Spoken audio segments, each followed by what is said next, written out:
سلام علیکم خوشکان و برانی بەڕێزم لەو ڤیدیۆدا ئینشاءالله ئەو 28 پرسیارانەی کەوا لە بۆ یەکیدا زیاد کراون ڕوون دەکەینەوە. لە یەکەم پرسیاردا ئەن ئیغم پیکاڤی ist das automatische Lichtsystem aktiviert. لە ئۆتۆمبیلەکەتدا ئەو سیستەمەی کەوا بە ئۆتۆماتیکی گڵۆپی سەرەکیت بۆ هەڵدەکا ئەبلێن لیشتت بۆ هەڵدەکاتن ئەکتیڤە. Womit müssen Sie bei den dargestellten Lichtverhältnissen rechnen? لو جوي ئێستا کە لەو وێنەیدا دیارە ئەمە دەبێ حساب بۆ چ بکەین. یەکەم das automatische Lichtsystem schaltet die Nebelscheinwerfer ein.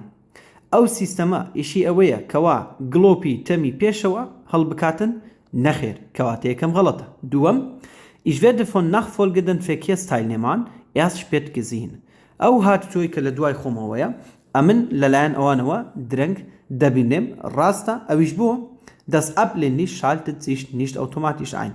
لەبەر ئەوەی ئەمن وابووی دەچم لەو حاڵەتەیدا ئەو سیستەمە بە شێوازێکی ئۆتۆماتی لێرە ئیش نەکاتن و گڵۆپی سەرەکیم بۆ هەڵ نەکات. کەواتە دووەم و سێمی ڕاستە یەکەمی غەڵەت. پرسیاری دواتر Sie möchten den Kreisverkehr an diese Ausfahrt verlassen. Was ist richtig? ئەمە لەناو فلکەچی داینە دەمانەوێتن لێرەدا لەو فلکەی دەربچین بە دەستە ڕاستەوە. ئایا لێرە چ شتێک ڕاستە؟ تەمەشا دەکەین لە دەستە ڕاستمان پاسکلێکێ دەپەڕتەوە دەستە چەپیشمان ئافرەتێکە کەواتە لێرە چ دەکەین؟ Ich habe Vorrang vor den die Fahrbahn überquerenden Verkehrsteilnehmern. ئەمن لێرەدا مافم هەیە لە پێش هەردووچیان واتە لە پێش هەردووچیان بڕۆم نەخێر بەڵکو Ich muss die Fußgänger die Fahrbahn überqueren lassen و هەروە ich muss den Radfahrer die Fahrbahn überqueren lassen. ئەو دوایان ڕاستە هەردووچیان ئیزن دەدەم. ئەو پرسیارە وێنەی دیکەشی هەیە تەمەشاکەن ئەوانە هەمووی وێنەکانی ترن دەکرێتن یەکێک لەو وێنانت بۆ بێتەوە بەڵام هەمووی یەک حاڵەتە هەمووشی خایسفێکێ باشە گوتمان ich muss کەواتە یەکەم و سێمی ڕاستە. پرسیاری دواتر Was ist in dieser Situation richtig? ئایا لەو حاڵتەیدا چ شتێک دروستە؟ Unterführungێکمان هەیە ژێرپردێکمان هەیە و هەروەها یەکێک لە هێماکان پێمان دەڵێ کە جادەکە تەسک دەبتەوە بالفعل تەنها ئۆتۆمبیلێک دەتوانانی تێدا تێپەڕبیتن بەس شتەشی تریش هەیە heißt es کە ئەمە ئەوەی لێرە هەمانە ئەو بازنە سوورە سەهمەکەی مەسوورە سەهمی بەرامبەریش ڕەشە باشە کەواتە ئەڵمان قسێکی هەیە دەرێتن Rund und Rot heißt es Verbot بازنەکەمان سوورە و سەهمەکەیمەش سوورە کەواتە لەو حاڵەتەیدا ئەمە لە بۆمان نییە بڕۆین بۆیە Ich darf die Engstelle nur mit Schrittgeschwindigkeit durchfahren ئەو ڕێگاتەسکەی تەنها بە Schrittgeschwindigkeit لە بۆم هەیە بڕۆم نەخێر بۆ ئەگەر ئۆتۆمبیل نەبیتن دەتوانین سەرعەتریش بڕۆی کەواتە یەکەم غەڵەت. دووەم Ich darf die Engstelle nach dem entgegenkommenden PKW durchfahren. دوای ئەوەی ئەو ئۆتۆمبیلێک کە لە بەرامبەرم دێت تێپەڕ دەبیتن ئەو جا لە بۆم هەیە چ بکەم لە بۆم هەیە بڕۆم تەواوە چونکە ئەو فۆغانجی لە پێشەمنەوە هەیە. سێەم Ich darf die Engstelle vor dem entgegenkommenden PKW durchfahren. نەخێر ڕێگە پێدراونی لە پێش ئەو ئۆتۆمبیلەی بەرامبەرت بڕۆیت کەواتە بەس وەڵامی دووەم. Prisiari duater, bei welchen körperlichen Anzeichen sollten Sie kein Kraftfahrzeug führen? Zehn Nishanichi Sedzesset habiten, Nabeten atu Searei Lebuchri, Peuznaka Searei Lebuchri. Bei Fieber Tayat habiten, Schwindel Bonumuna Sersuranet habiten, Waharuha bei Übelkeit, Kataka Helenzet habiten. Hersechi Alereda Rasta, Hersechi Nishanei Nahoshin. بەڵام کاریگەریان لەسەر توانای لێخوڕینیش هەیە. پرسیاری دواتر تەمەشای ئەو فیلمەی دەکەین بەیەکەوە تەمەشا بکەن لە ناو شارداینە خێراییمان 40 کیلۆمەترە تقریبەن پاس لە بەرامبەرمانە ئایا بزانین چوار فلاشی هەڵدەکات لە دەستە ڕاست و دەستە چەپیش خەڵکەیە بەڵێ چوار فلاشی هەڵکردیە پاسەکە ئایا ئێستا ئەمە چ دەکەین؟ دەچینە سەر پرسیارەکەی Was müssen Sie in dieser Situation beachten? لەو حاڵتەیدا دەبێت ئاگاداری چ بین Ich darf nicht am Bus vorbeifahren. ڕێگە پێدراو نیم لە پاسی تێپەڕبم. طبعاً ڕێگە پێدراوی. Personen könnten die Fahrbahn überqueren. دەکرێت خەڵک لە زادەی بپەڕتەوە. ڕاستە؟ Ich darf mit Schrittgeschwindigkeit am Bus vorbeifahren. بەڵێ. گوتمان ئەگەر بێت و پاس ڕاوەستابی لە وێزگەکەی خۆی چوار فلاشی پێکرد بیتن ئەمە موس دەبی بە Schrittgeschwindigkeit لی تێپەڕبین. پرسیاری دواتر. Eine Anzeige Ihres flüssigkeitsgekühlten Kraftfahrzeugs informiert Sie über eine zu hohe Motortemperatur. Wie sollten Sie sich jetzt verhalten? لا سر شاشي بيشوا اوتومبيلكت معلوماتك دداتي اوتومبيلكت بيدرتس اقدار با بويكوا ماشينه حماوي هستايا ماشينه حماوي هستايا. Wie sollten Sie sich jetzt verhalten? Zon PVC Salzcode kei لولام دا درين. Ich halte schnellstmöglich eine angeeignete Stelle an. با سريعترين مودا سريعترين كات امن لشوينه شي راده وستم. بۆ چونکە دڵی ئۆتۆمبیلەکەی نەخۆشە باشە بۆی دڵی لەوەستان ڕانەوەستیتن لەو حاڵەتەی ئەمە لێرەدا دەبێت ڕابگرین ئۆتۆمبیلی نابێت زەختی لێ بکەین بۆیە وەڵامی یەکەم ڕاستە دووەمیان ich fahre in niedrigen Gang bis zur nächsten geplanten Fahrunterbrechung weiter ئەمن بە گێڕێکی نزمەوە دەڕۆم لە بۆ ئەو شوێنەی کە پلانم بۆ دانا بۆ نمونە 8 ساعتێک 2 ساعت مایە بگێ شوێنەکەت بەڵام با ئۆتۆمبیلیش حەماوی هەسابیت بە سرعتێکی کەم دەڕۆم نەخێر زۆر خراپ و خەتەرە سێمیان ich fahre für eine bessere Motorkühlung mit erhöhter Motordrehzahl langsam weiter ئەمێن بۆ ئەوکەوە مەچینە فێنک ببتەوە لەو حاڵەتەی ئەو گەرمیەی نەمینیتن حەماوەکەی دابەزیتن چ دەکەم بە زەختێکی زۆری مەچینەوە دەڕۆم بەو شازەش مەچینەی دەکوژین یەکەم و دووەم یەکەم ڕاستە دووەم و سێم نابیت. پرسیاری دواتر Sie fahren auf eine gut ausgebaute Straße, auf der Gegenverkehr ungehindert an ihnen vorbeifahren kann. باشە؟ Innerhalb welcher Strecke müssen Sie in jedem Fall anhalten können. Gutmann ئەگەر بێت و جادەکە خۆش بیتن ئەوە ئەتوم ئەو مەودای خۆت لە پێشە خۆتە بە کاملی بۆ خۆتت هەیە بۆ چکە کاتە کام لە بەرامبەر تێپەڕدەبن زۆر بە ئاسانی لێکتری تێپەڕدەبین هیچمان عیلاقەمان بەوەی تردانیە بەڵام ئەگەر جادەکە تەسک و باریک بیتن ئەوە ناتوانین لە یەکتری تێپەڕبین بۆیە لەو بارودۆخەی دەبێت چ بکەین ئەو مەودای کە لە بینی خۆمانە چەند لێکتری دوورین ئەمن و ئەتوو کە لە بەرامبەر یەکتری دێن لەو حاڵتەی دەبێت دابەشی بکەین نیوە بەڵام لێرەدا دەڵێت eine gut ausgebaute Straße واتە ڕێگاکە عیبی نییە ڕێگاکە خۆشە سایدی خۆم هەیە ئەتو سایدی خۆت هەیە بۆیە لێرەدا لە بینی چ مەودایەک دەبی بتوانین بۆسین لە وەڵامدا دەرێن innerhalb der von mir übersehbaren Strecke باشە لەو مەودایی کە ئەمن لێم دیارە مەوداکەی خۆمە کەواتە بەشی ناکەم لەگەڵت و وەڵامی سێم لێرەدا ڕاستە نا وەڵامی یەکەمە کە دوو هێن دەبیتن نە وەڵامی دووەمیشە کە نیوەی ئەو مەودای بیتن چکە نیوەکە گوتمان کەی نییە کاتەکە زادا تەسک و باریک بی. Womit sollten Sie rechnen, wenn Sie auf der Autobahn mit sehr hoher Geschwindigkeit fahren? پێویستە حساب بۆ چ بکەی کاتێکەوە لە ئەوتۆبانی بە خێراییەکی زۆر لێ دەخڕی. Andere Verkehrsteilnehmer unterschätzen meine Geschwindigkeit. ئەوانی تر خەڵکانی تر کە لەسەر ئەوتۆبانە خێرایەکەم بەکەم تەمەشا دەکەن ڕاستە Seitenwind kann meine Fahrstabilität beeinträchtigen و هەروەها زەختی هەوای کە لە دەسەڕاستیان لە دەستە چەپۆ دێتن دەکرێت کەوا کاریگەریان لەسەر سقامگەریەتی ئۆتۆمبیلەکەم هەبیتن واتە پاڵی پێوەبنێن زەختی لێ بکەن ڕاستە Ich kann möglicherweise nicht rechtzeitig auf Gefahren reagieren.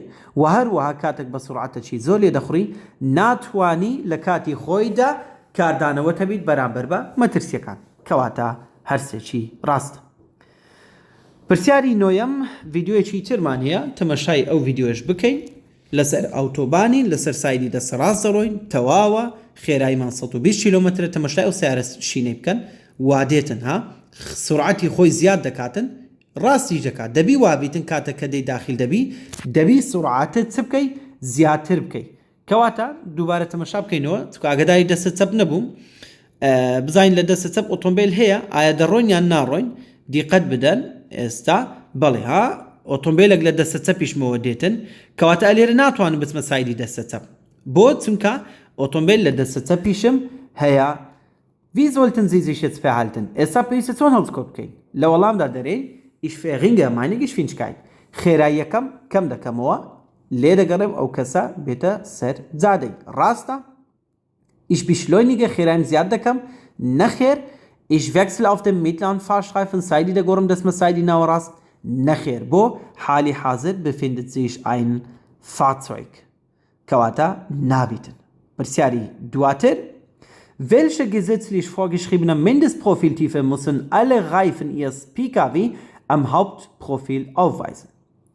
Gutmann, la Almania قانونا بەوەی کەوا قوڵایی تایەکەت لە 1.6 ملیمی کەمتر نەبیتن. کەواتە ئەوە وەڵامە ڕاستەکەی ئەو پرسیارە پێشتریش بوونی هەبووە.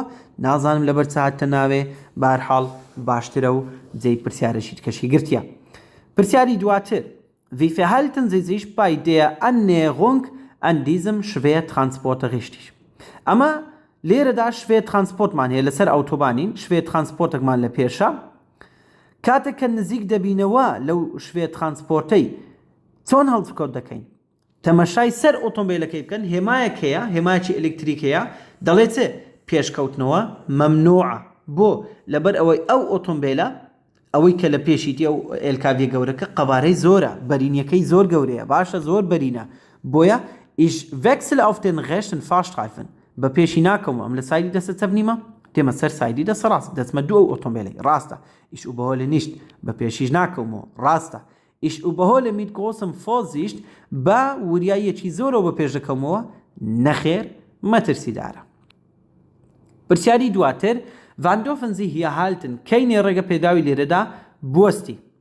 گوتمان ئەگەر ئەو بازنەیەمان هەبیت و زەڕبی لە ناو بیتن هیچمان لە بۆ نییە بە هیچ شێوازێک ناتوانین بەڵام ئەگەر چوزات شترایفنمان هەبیتن ئێستا بۆ نمونە چوزات سایشنەکمان هەیە قەتعەیەکی زیادکراومان هەیە Werktags چیە لە ئەڵمانیا؟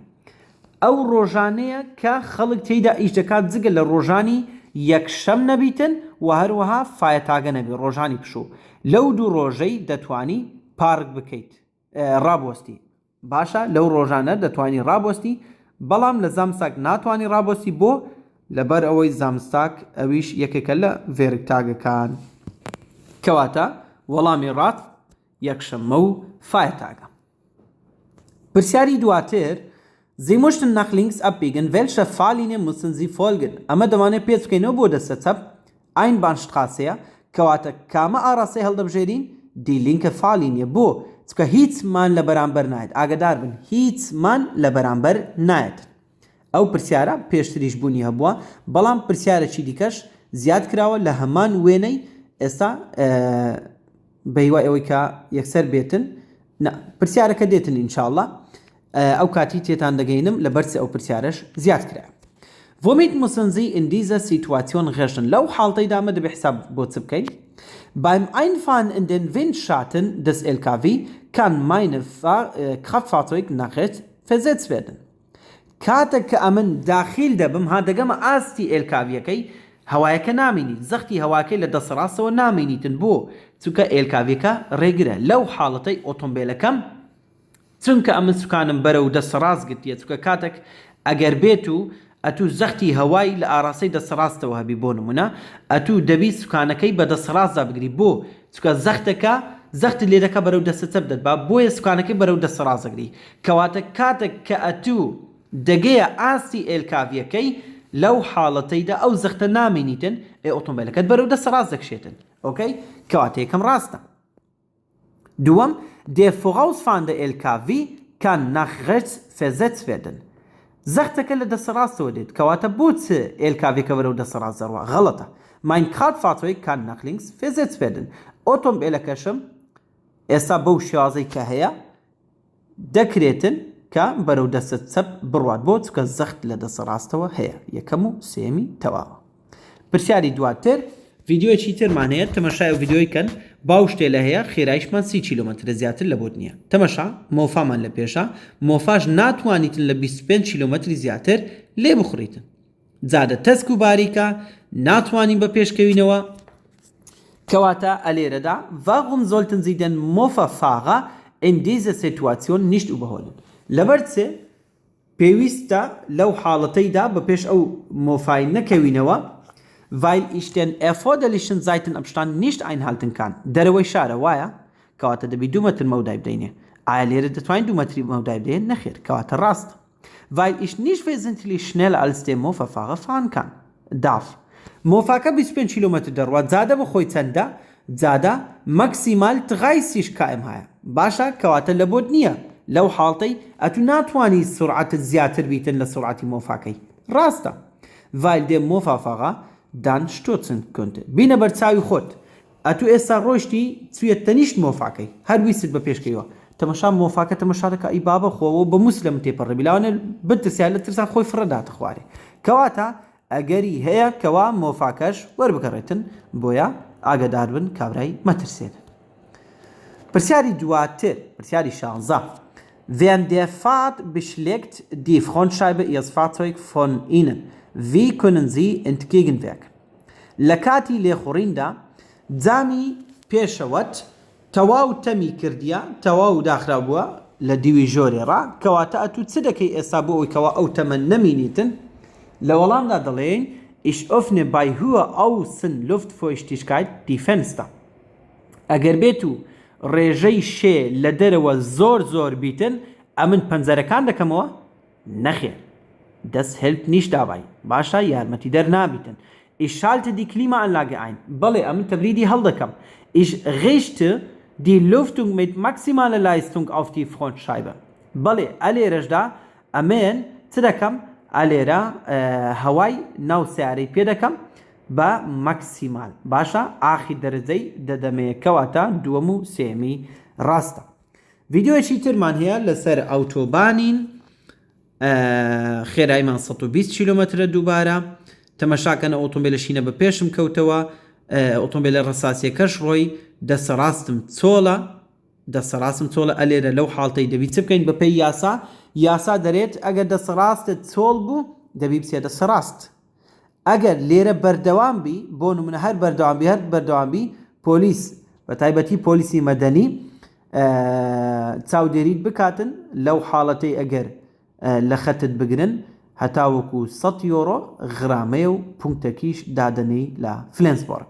چ دەکەی لێرە؟ Ich wechsle auf den rechten Fahrstreifen. سایدی دەسەڕاست چۆڵە دەسمە سەر سایدی دەسەڕاست. Ich wechsle auf den linken Fahrstreifen دەسمە دەستە چەپ بەبێ سەبەب ناتوانی بۆ ئێستا ئۆتۆمبیل لە پێشت نییە هەتا بتەوێت بە پێشی بکەوە چونکە ئاگادار بن تەنها لە دەرەوەی شار دەبی لە دەستە چەپ تێپەڕبی. یعنی مەقسەدم ئەوەیە لە دەرەوەی شار ممنوعە ئەتوو بە دەستەڕاست بە پێش ئۆتۆمبیلی تەنیشتە خۆت بکەویتەوە. کەواتە دووەم نابی سێمیان ich bleibe auf dem mittleren Fahrstreifen لەسەر سایدی دەستە چەپیش نابێت ناوەڕاستیش نابێت بمێنمەوە. تەنها وەڵامی یەکەم ڕاستە. پرسیاری دواتر Ihr Fahrzeug ist mit einer Berganfahrhilfe ausgerüstet. Welchen Vorteil bietet Ihnen dieses Assistenzsystem? ئۆتۆمبیلەکەت ئەو سیستەمەی بۆ زیاد کراوە ئەو سیستەمەی هەیە Berganfahrhilfe. بزانین ئەو سیستەمە چییە؟ چی ئیشەکی دەکاتن؟ چ سوودەکی هەیە؟ Beim Anfahren am Berg kann das Assistent das Lösen der Bremse übernehmen. لە کاتێکەوە ئەتوو گریمان لە بەرزاییەکی دەست بە لێخوڕینی دەکەی گریمان ترافیکەکە لە پێشت سوورە سەرژێهەڵیە لەو حاڵەتی کە دەست بە لێخوڕینی دەکەی ستۆپی ئۆتۆماتیکی دەگریت ئەو سیستەمە. یارمەتی دەرە لە بەرزاییەکان بەسەرکەوی لێناگەرە ئۆتۆمبیلەکەت بەستە دواوە. ڕاستە یەکەم دووەمیان ein ungewolltes Zurückrollen meines Fahrzeugs verhindern. بەڵێ ئەو سیستەمە ڕێگری دەکات بەوەی کەەوە ئۆتۆمبیلەکەت نەستە دواوە بە چ ڕێگری دەکاتن بە وەڵامی یەکەم کە بە ئۆتۆماتیکی ستۆپت بۆ دەکات. ڕاستە یەکەم و دووەم سێمیان beim Anfahren am Berg kann das Assistenzsystem alle Räder gleichzeitig antreiben.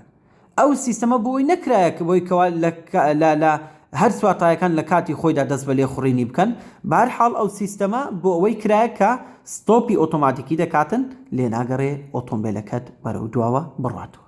چەند سیستەمەکی نازدارە کەواتە سێمیان غەڵەتە. پرسیاری دواتر Ein Fahrerlaubnisbewerber übt das praktische Fahren ohne Fahrlehrer im öffentlichen Verkehrsraum. Womit muss er rechnen, wenn er von der Polizei kontrolliert wird? ئەمن گریمان ناوم لە فاش و لێە هێشتا ئیجازەم دەرنەینە هەڵدەسم ڕۆژێک فکرم لە بۆ دێتن سیارەکەم دەکەویتە بەردەستی بەبێ فاغلێغە بەبێ مامۆستاکەم لەسەر زادەی سیارەی لێ دەخڕم پۆلیسیش ڕایگر گوتی بێ زەحمەتە لادا ئایا ئەمن ئێستا حساب بۆ چ دەکەم کە لە خەتگیرە mit einem Strafenverfahren. Strafverfahren, بەڵێ غرامە دەکرێت mit keinen Auswirkungen, wenn ein Inhaber eine Fahrerlaubnis im Fahrzeug mitfährt. هیچ کاریگەریەکی نییە کاتێکەوە لەو حاڵەتەی ئەتوو کەسێک بۆ نمونە ئەتوو لەگەڵم نی ئیجازەت هەیە و لەو حاڵەتە هیچ کاریگەریەکی نییە غەڵەتە سێمیان mit einer Überprüfung der Eignung zum Führen von Kraftfahrzeugen کەواتە لێرەدا بەڵێ فەحست دەکەن لێکۆڵینەوە لەگە دەکەن ئایا ئەتوو کەسێکی تەواوی کاملی ئایا توانای لێخوڕینت هەیە بە تەواوتی لە ڕووی جەستەیەوە لە ڕووی دەرونیەوە کەواتە یەکەم و سێیەمی ڕاست بچینە سەر پرسیاری دواتر Eine Anzeige Ihres flüssigkeitsgekühlten Fahrzeugs informiert Sie über eine zu hohe Kühlmitteltemperatur. Was kann die Ursache davor sein? وەکو پرسیارەکەی تر ئەوەش پرسیارێکی تەکنیکیە کە زیاد کراوە لێرەدا معلوماتێک دێتە سەر شاشەی ئۆتۆمبیلەکەت ئاگادارت دەکاتەوە کەوا لەو حاڵەتەی ئاوی ڕادێتەرت زۆر حەرارەی بەرزە کەواتە سەبەبەکە چییە لە وەڵامدا دەڵێن Das Kühlsystem ist undicht. دەکرێتن ئەو ڕادێتەرە دزەی بکاتن ئاوی لێ بڕواتن ڕاستە Der Kühler Lüfter ist ausgefallen لاوانەیە پانکەکەی ئیش نەکاتن Der Kühler ist verschmutzt یاخود ئەوەتە پیس بووە لەو حاڵەتەی هەرسێکی ڕاستە پرسیاری دواتر ڤیدیۆیەکمان هەیە تەمەشای ئەو ڤیدیۆی بکەین لە لانشتراسەی دەڕۆین خێرایمان 6 کیلۆمەترە تراکتۆرێکمان لە پێشە دیقەت بدەن بزانین تراکتۆرەکە ئیشارەتی پێکرد بەڵام بۆ چ پێ دەکات نازانی باشە ئیشارەتی پێکرد بچینە سەر پرسیارەکەی Wie verhalten Sie sich jetzt richtig? ئێستا چۆن هەڵسکۆت دەکەی Ich bleibe hinter dem Traktor ئەمن لە دوای تراکتۆرەکەی دەمێنمەوە ڕاستە Ich folge der durch Blinken gegebene Überholaufforderung des Traktorfahrers ئایا ئەمە لێرەدا یعنی وا بۆی بچم تراکتۆرەکە داوام لێ بکاتم برێ وەرە پێشکەوە چکە لە هاتوچۆیدا کاتێکەوە ئۆتۆمبیلێک لە پێشەت و گریمان ئێلکاڤیەک یاخود تراکتۆرێک ئیشارەتی لای ڕاستی بۆ هەڵکردی یعنی پێ دەرێ وەرە بڕۆ لەو حاڵتە ئایا تو دەڕۆی نەخێر Ich rechne mit einem Abbiegen des Traktor ئەمن لە زیاتی فکرلەوەی بکەمەوە فکرلەوەی دەکەمەوە لاوانەیە تراکتۆرەکە بێوێتن داخلی ناو ئەو زەویە بیتن پێچ بکاتەوە کەواتە بۆیە یەکەم و سێمی ڕاستە دووەمی غەڵەتە پرسیاری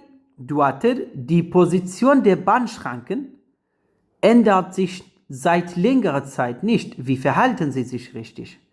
تەمەشا دەکەی لە پێشکە قیتاری ڕاوەستای ڕێک وەکو ئەو وێنەی دەمەچی خۆشە ئەو شخانکانە لە جێ خۆی ناجوڵێن کەواتە لەو حاڵتەیدا چۆن هەڵسکۆت دەکەی Ich überquere den Bahnübergang nicht.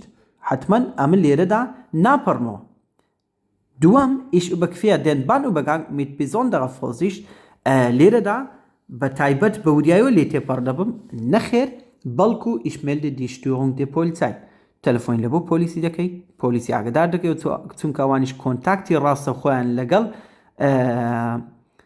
شەریکاتی هەیە کەواتە لەو حاڵتەی ئەوان شەریکی ئاگدار دەکەنەوە تەنها لەسەرتووە کە پۆلیسی ئاگدار بکەوە و بڕۆ لە دوای ڕێکی دیکەدا بگەڕێ بۆی بپەڕێەوە ئەو بەری لەبەر ئەوەی وەختی زۆری دەوێتە Pursiari duater, während der Fahrt ärgern Sie sich sehr über das Verhalten eines anderen Verkehrsteilnehmers. Wie verhalten Sie sich jetzt richtig? لكاتي لخوريندا شوفيرك زؤلتو إزعاج كديا لي بزبوي دماري عصاب لي هستايا كواتا لو حالتي دا تونهز كدكي. Ich konzentriere mich weiterhin auf den Verkehr. Amen. بردام دبم تركيزم لسر هاتوكي خوم دبيتن راستا. Ich fahre so weiter, dass mein Ärger sich nicht negativ auf die Verkehrssicherheit auswirkt. وهروە بە شێوازێکیش لێ دەخڕم بەوەی کەوە ئەو تووڕەبوونەی من حاڵەتی نێگەتیڤی نەبیتن لەسەر سەلامەتی هاتوچۆ کاریگەریەکی وای نەبیتن ڕاستە Wata leger Kontroll da debim. Ich lege falls nötig eine Pause ein, um mich zu beruhigen. Agar ich netwani kawa لو حالتي زالبي ببسر خود دا نتواني خود کنترل بکی پاوزێکی وەربگرە و بۆیکەوە بێوە سەرخۆت. پرسیاری 24 4-5 پرسیاری ترمان مایە. Die Fahrzeuge vor Ihnen fahren mit etwa 30 km/h. Warum dürfen Sie vor der Kurve nicht überholen? ئەو ئۆتۆمبیلانەی لە پێشەتونە ئەوانە 30 دەڕۆن لە کاژمێرێکدا 30 کیلۆمەتر لە سعاتێکدا وەلو فەشیان لە پێشە کەواتە لەبەر چێ ڕێگە پێدراونی ئێستا بە پێش بکەیەوە. یەکەم weil ich die Leitlinie nicht überfahren darf لەبەرەوەی خەتی ناوەڕاست ناتوانم ببەزێنم لە ڕاستیدا دەتوانی بیبەزێنی بەڵام ئەو سەبەبەکە نییە چونکە ئەمە لێرەدا دووشکی چۆگنە لینیەمان نییە خەترێکمان نییە کە پچر پچر نەبیتن کەواتە یەکەم غەڵەتە. دووەم weil mein Überholweg zu lang ist لەبەرەوەی مەودای پێشکەوتنەوەکەم دوور و درێژە لەبەر چێ لەبەر ئەوەی دوو ئۆتۆمبیلە ئۆکەی ڕاستە یعنی هێشتا دەکرێت بە پێش نەکەوتمەوە بگەمە سەر لۆفەکەی لەو حاڵتە ئۆتۆمبیلی بەریش بێتن ئەوە حاڵەتەکە مەترسیدارە. weil die rote PKW zum Überholen ausscheren könnte. دەکرێتن سەبەبی ئەو سەبر ڕۆیشتنەی ئۆتۆمبیلی پێشەوە بیتن ئۆتۆمبیلە سوورەکەش کە لە ناوبینمانە دەکرێت ئەو پێوێتن بە پێش بکەیتەوە بۆیە دووەم و سێمی ڕاستە. پرسیاری 25 Sie möchten nach links abbiegen, welche Fahrlinie müssen Sie folgen? ئەگەر بیرتان بیتن پرسیارێکمان سەرەتا خوێند بەو شێوازە بوو سێ هێڵکاریمان بۆ کرابوو ئاین بانشتخاسە بوو دەمانەوە پێچ بکەینەوە بۆ دەستە کامە هێڵکاری هەڵدەبژێرین.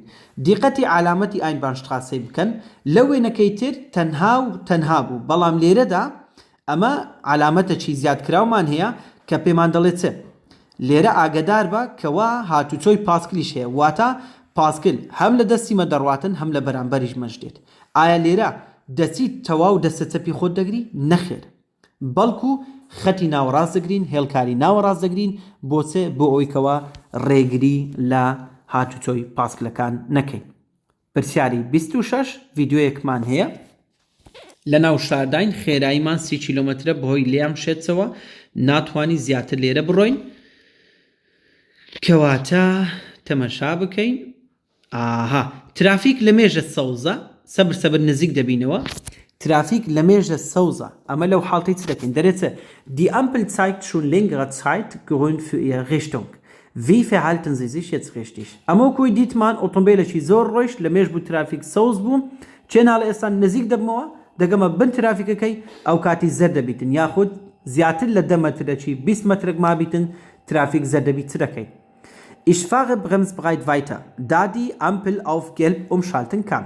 ئەمن بە شێوازێک لێ دەخڕم کە ئامادەی ستۆپم تێدا هەبیتن یعنی بە سرعەتێکی زۆر ناڕۆم بۆچێ نەکات ترافیک لە پێشم ببتە زەرد چونکە هێشتا لێی دوورم ڕاستە.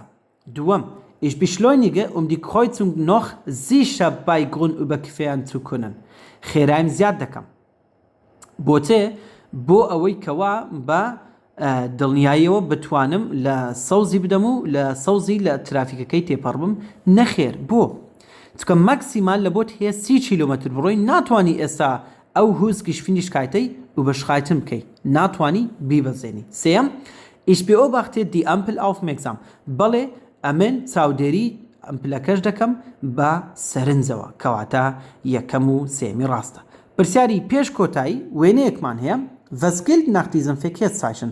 ئەمە ئۆرشیلێکمان هەیە ئەو قەتعە زەردە داخلی ناو شارەکەی دەبین باشە ناو سنووری شارەوانی شوێنەکەی دەبین لە بۆ ئاراستەی ما دوو سایت هەیە ئاراستەی بەرامبەریش یەک سایدە کەواتە Ich darf auf dem rechten Fahrstreifen schneller fahren als Fahrzeuge auf den linken Fahrstreifen. ئەمە نەگەر ئێستا لەسەر سایت دەسەڕاست بم ڕێگە پێدراوم سەریحتر بڕۆم لە چاو ئەو ئۆتۆمبیلانی کە لە دەستە چەپن نەخێر بۆ ڕێگە پێدراوی لەو حاڵەتەی چونکە ڕێگە پێدراونی چونکە 50 کیلۆمەتر لە سعاتێکدا سنوردار کراوە. دووەم Ich darf aufgrund der mehrstreifigen Fahrbahn schneller als 50 km/h fahren.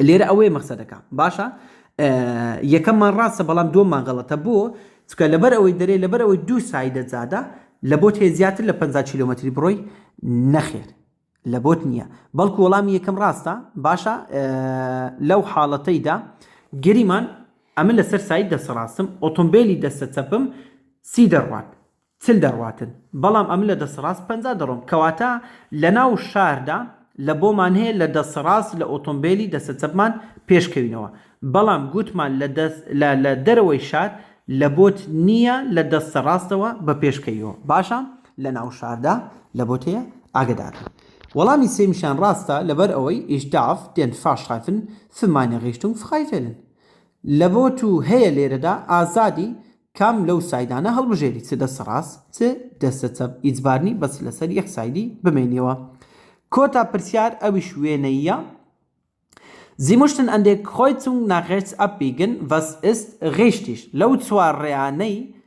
کە لە پێشمانە دەمانەوێت پێچکەینەوە بۆ دەستەڕاست کەواتە چ شتێک ڕاستە لێرەدا تەمەشاکەن دەستەڕاستی ما ئەو هێڵکاریە سوورە ڕێگای پاسکلیە پاسکل هەیە بەڵێ لەکوێیە لە ئاوێنەی دیارە هێشتا دوورە کەواتە Ich darf den Schutzstreifen für Radfahrer nur mit Schrittgeschwindigkeit überqueren.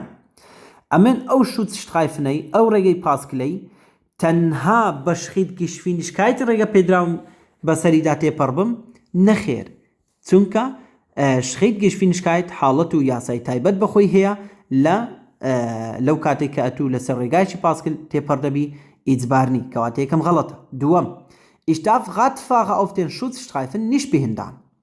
ڕاستە ئەتوو ڕێگە پێدراو نیکەوە بۆ نمونە ئەگەر پاسکە سوارەکە لەسەر ڕێگای خۆی بیتن لێت نزیک بیتن ڕێگە پێدراونی ڕێگری لێ بکەی سێەم Ich wechsle den Fahrstreifen möglichst frühzeitig وایە ئێستا تەمەشاکەن پاسکلەکە تۆزێک دوورە یعنی دەتوانین بە ئاسانی بە سرعەتێکی تەواو لی تێپەڕ بین کەواتە وەڵامی دووەم و سێمی ڕاستە یەکەمی غەڵەتە بە هیوای سوود لە بۆ هەمولایەکی و سەرکەوتوو